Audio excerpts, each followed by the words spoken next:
দীর্ঘদিন ব্যবহার না হওয়ায় অধিকাংশ যন্ত্রপাতি অকেজো হয়ে গেছে। তালাবদ্ধ কক্ষগুলোতে সৃষ্টি হয়েছে স্যাঁতসেঁতে পরিবেশ। কয়েক কোটি টাকা ব্যয়ে নির্মিত এই হাসপাতাল থেকে এতদিন ন্যূনতম সেবা পায়নি স্থানীয় মানুষ।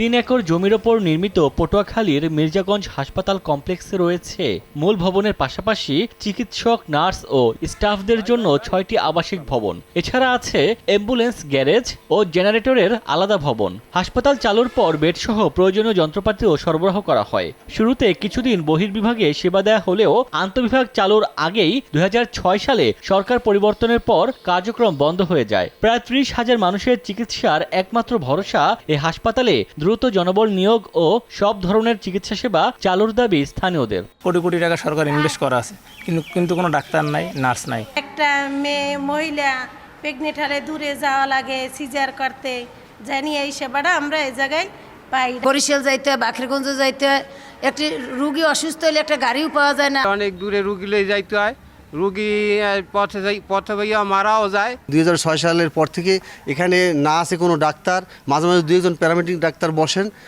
তা কোনো ওষুধের সুব্যবস্থা নেই।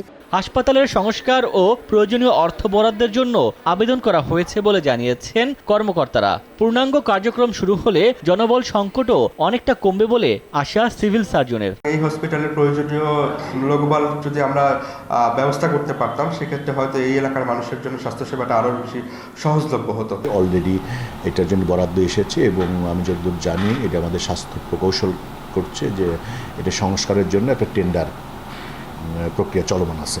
হাসপাতালটিতে একজন আবাসিক মেডিকেল অফিসার, 4 জন জুনিয়র কনসালটেন্ট এবং 5 জন মেডিকেল অফিসারের পদ থাকলেও কর্মরত নেই একজনও। শূন্য রয়েছে নার্সিং সুপারভাইজার, উপসহকারী community medical officer, medical technologist সহ একাধিক গুরুত্বপূর্ণ পদ। 14 জন সিনিয়র স্টাফ নার্সের বিপরীতে কর্মরত আছেন মাত্র 3 জন।